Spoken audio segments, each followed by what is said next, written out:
Hey, it's Elizabeth. I don't know about you guys, but I'm a little brain fried from all of the inbound stuff, the inbound goodness, right? You kind of have to like decompress after a conference.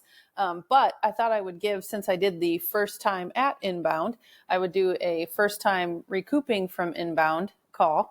And that's what you've got going on today, right? So the first thing I wanted to highlight was, and I'm sure you guys are all aware of this, is HubSpot has their spotlight out, right? So it's HubSpot.com/spotlight. You can go in, you can see Andy's talk about all of the new cool features. Use it to go and look through Breeze, HubSpot's AI platform that's now in there. It used to be ChatSpot, now it's Breeze.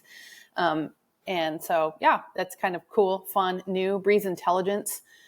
This is where you'll get to enrich data, things like that.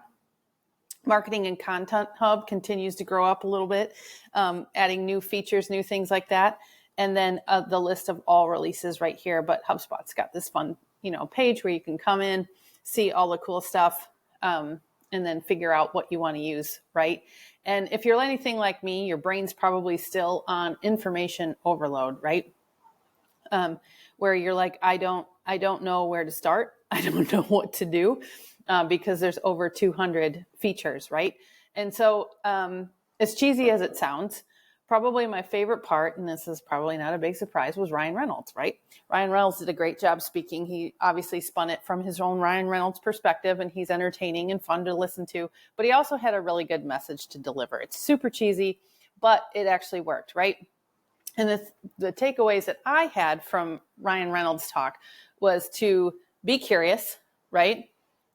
Bring joy, spark joy. That's Marie Kondo, right? But, this is actually give people joy, be joyful, right?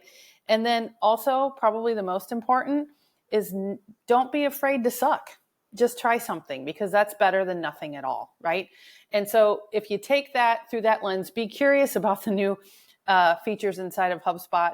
Also, take it one step at a time. You don't have to do everything, all of them, all at once. You can definitely do one or none or just a few of them. It doesn't have to be everything, right? You don't have to adopt everything, because conference hype is a thing, right? Be strategic, be smart, but start, right? Be afraid to fail, or don't be afraid to fail. See, I can't even talk right. And I think one of the easiest ways to do that is to leverage that curiosity, right? Just come into HubSpot and enable the betas that you need to enable, or go check out the features that you want to explore. Like the Copilot, right? Look at all of the, the options available here. Just start going through. Maybe there's a test record or something that you want to go through and look and see what's actually there. And that might spark something, spark a way that you can use this. Or maybe you're like, oh, they didn't cover that, or, oh, I didn't see it. Who knows? Who knows what you'll do? But the other thing that I loved about this AI piece is the content remix. I know I've done a video on this before. It was a really long time ago, like back in, I don't even know what the 4th month is right now, because I'm so dead, brain fried. But the point is to use and leverage AI in ways that will expedite you as a human, right? So if you think of it as AI is your assistant that does the mundane stuff like dishes and laundry, then you have more time to do the creative stuff, to do the things that only you can do. And that would be to bring your expertise, your experience, your voice to these pieces, right? And so here in Content Remix, I had this blog, right? And then I picked this blog to then spin into this ridiculous web of different content to remix. But you can see you're going to want to edit this. You're going to want to come back, add your flavor to it, because you definitely don't want it to be the AI mundane, right? You want it to be unique. You wanted it to be you, because as we know, people are going to react and interact with things that are authentic, things that seem real, not AI generated necessarily. Hopefully that makes sense. But there's lots of different ways to leverage this Copilot guy. I don't know if you saw all of these different things, but it basically will change content. I don't know if you're watching when I go to different screens. These prompts will change based on where you're at.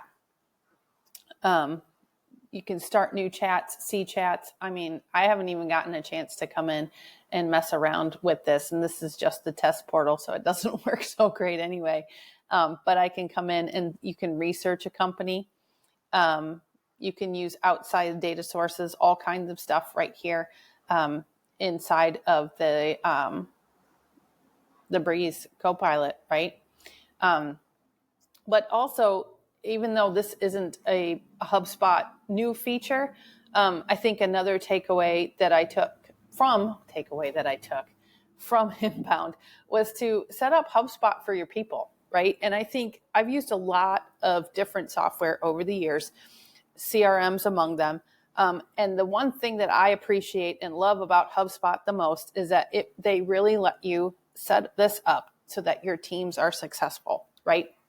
So you can do things like at the users and teams level, you can restrict access to certain things. You can give them full access to other things.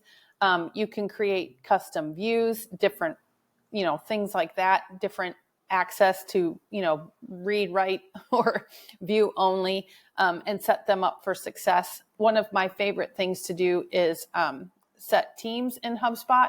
And then if you're an account that does permission sets and presets, you can actually go in and select a home page, for example, for a preset of people. So like your service team, for example, if you want them to automatically be on help desk, you can do things like that.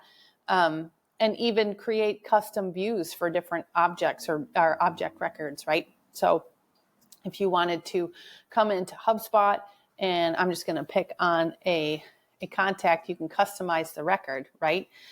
You'll have a default view, but if you create teams inside of HubSpot, you can then create a team view. And why does this matter? Because your sales team wants to know different information potentially than your service team, right? Your marketing team might want to see different things than your service team. So you can come in and create team views. You can delete things, you can move it around, you can rename things, you can add tabs, all kinds of stuff in HubSpot so that your teams are set up for success right off the bat. And this isn't even getting into like automation or anything, right? This is literally just setting them up for success. And why am I bringing this up again, right? This isn't a new feature. This isn't anything, but I feel like it's one of the most underused pieces of HubSpot and the most powerful, obviously besides their super CRM records, right? Being able to customize this and get it so that your teams can get the information that they need faster is just the best, right? Everybody loves it. You can also do things like create dashboards for them.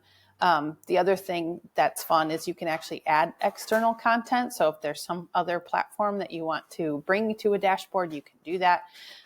You can also add images and text or video. So another common use case that I've seen, and I know I'm deviating from the Inbound hype, but you could add a video, right? If there's a promo or some type of special or something like that, you can actually add that to your dashboard. But anyway, so I'd love to know, what are you going to use first in HubSpot? What new feature are you most excited about?